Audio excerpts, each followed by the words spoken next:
ഓഗസ്റ്റിൽ കമ്മീഷൻ ചെയ്ത കൊച്ചി LNG ടെർമിനലിന്റെ ഉദ്ഘാടനം പ്രധാനമന്ത്രി മൻമോഹൻ സിംഗ് ഇന്ന് വൈകുന്നേരം നിർവഹിക്കും.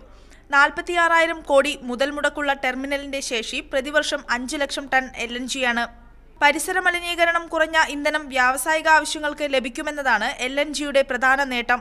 ടെർമിനൽ പൂർണ്ണമായും പ്രവർത്തനക്ഷമമാകുമ്പോൾ സംസ്ഥാന സർക്കാരിന് നികുതി ഇനത്തിലും മറ്റുമായി 1000 കോടി രൂപ ലഭ്യമാകും. ടെർമിനൽ പൂർണ്ണമായും പ്രവർത്തനക്ഷമമായിട്ടുണ്ടെങ്കിലും വാതക വിതരണ പൈപ്പ് ലൈൻ പൂർത്തിയായിട്ടില്ല. അതിനാൽ ആദ്യഘട്ടത്തിൽ ടെർമിനലിന്റെ 8% ശേഷി മാത്രമേ ഉപയോഗിക്കാനാവൂ.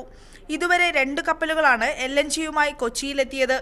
കളമശ്ശേരി, ഉദ്യോഗമണ്ഡൽ, അമ്പലമുകൾ മേഖലകളിൽ പൈപ്പ് ലൈൻ തീർന്നതിനാൽ BPCL, കൊച്ചി റിഫൈനറി, ഫാക്ട് എന്നീ വ്യവസായ സ്ഥാപനങ്ങൾ പരീക്ഷണാടിസ്ഥാനത്തിൽ വാതകം ഉപയോഗിച്ചു തുടങ്ങിയിട്ടുണ്ട്. ഗെയിലിനാണ് പൈപ്പിടലിന്റെ ചുമതല. എന്നാൽ മംഗലാപുരത്തേക്കും ബാംഗ്ലൂരിലേക്കും പൈപ്പ് സ്ഥാപിക്കുന്നതിനുള്ള പദ്ധതി പ്രാദേശികമായ തടസ്സങ്ങളിൽ തട്ടി ഇഴഞ്ഞു നീങ്ങുകയാണ്. വ്യാവസായിക ആവശ്യങ്ങൾക്കു പുറമെ പാചക ആവശ്യത്തിനും പൈപ്പ് ലൈൻ വഴി വാതകമെത്തിക്കുന്ന സിറ്റി ഗ്യാസ് പദ്ധതിയുടെ ആദ്യഘട്ടം ഈ വർഷം അവസാനത്തോടെ നടപ്പാക്കും. 12 കൊല്ലത്തെ കാത്തിരിപ്പിനൊടുവിൽ യാഥാർത്ഥ്യമാകുന്ന LNG ടെർമിനൽ സംസ്ഥാനത്ത് വ്യാവസായിക ഇന്ധന വിപ്ലവം സൃഷ്ടിക്കുമെന്നാണ് പ്രതീക്ഷ.